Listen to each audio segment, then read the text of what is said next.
The history of Canada covers the period from the arrival of the Paleo-Indians to North America thousands of years ago to the present day. Prior to European colonization, the lands encompassing present-day Canada were inhabited for millennia by Indigenous peoples, with distinct trade networks, spiritual beliefs, and styles of social organization. Some of the, older civilizations had long faded by the time of the first European arrivals and have been discovered through archaeological investigations. The Battle of the Plains of Abraham was a pivotal battle during the French and Indian War over the fate of New France, influencing the later creation of Canada. From the late 15th century, French and British expeditions explored, colonized, and fought over various places within North America in what constitutes present-day Canada. The colony of New France was claimed in 1534 with permanent settlements beginning in 1608. France ceded nearly all its North American possessions to the United Kingdom in 1763 at the Treaty of Paris after the Seven Years' War. The now British province of Quebec was divided into Upper and Lower Canada in 1791. The two provinces were united as the Province of Canada by the Act of Union 1840, which came into force in 1841. In 1867, the Province of Canada was joined with two other British colonies of New Brunswick and Nova Scotia through Confederation, forming a self-governing entity. Canada was adopted as the legal name of the new country and the word Dominion was conferred as the country's title. Over the next 82 years, Canada expanded by incorporating other parts of British North America, finishing with Newfoundland and Labrador in 1949.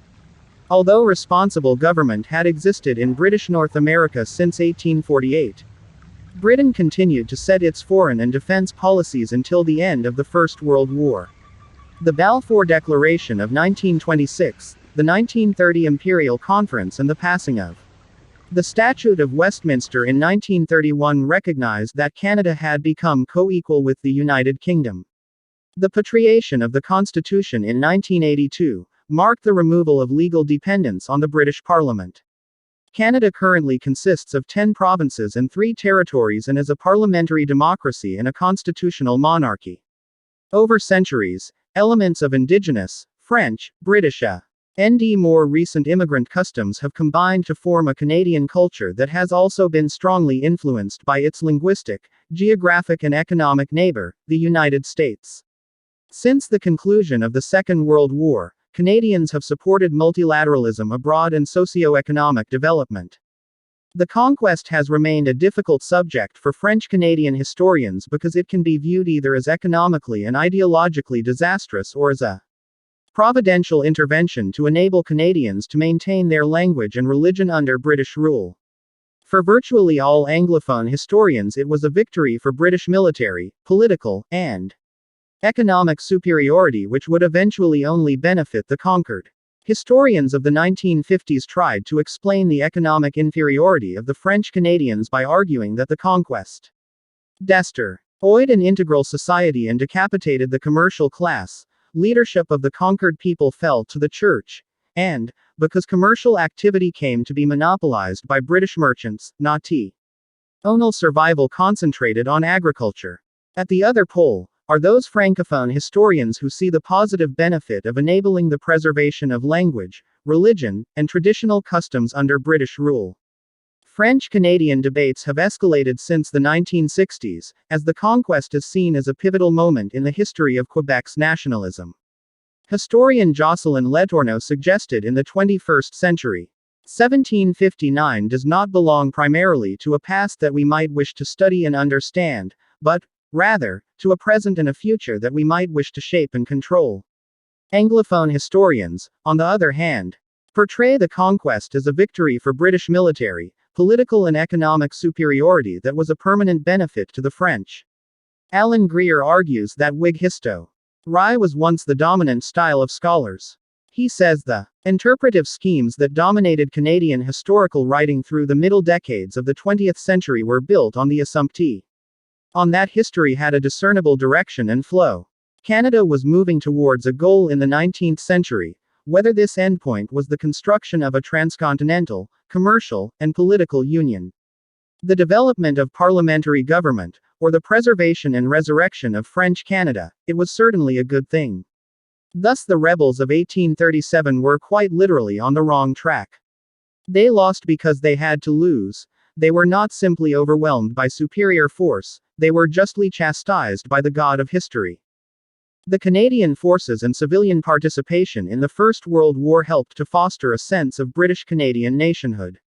The high points of Canadian Militar Y achievement during the First World War came during the Somme, Vimy, Passchendaele battles and what later became known as Canada's 100 Days. The reputation Canadian troops earned, along with the success of Canadian flying aces including William George Barker and Billy Bishop, helped to give the nation a new sense of identity. The War Office in 1922 reported approximately 67,000 killed and 173,000 wounded during the war.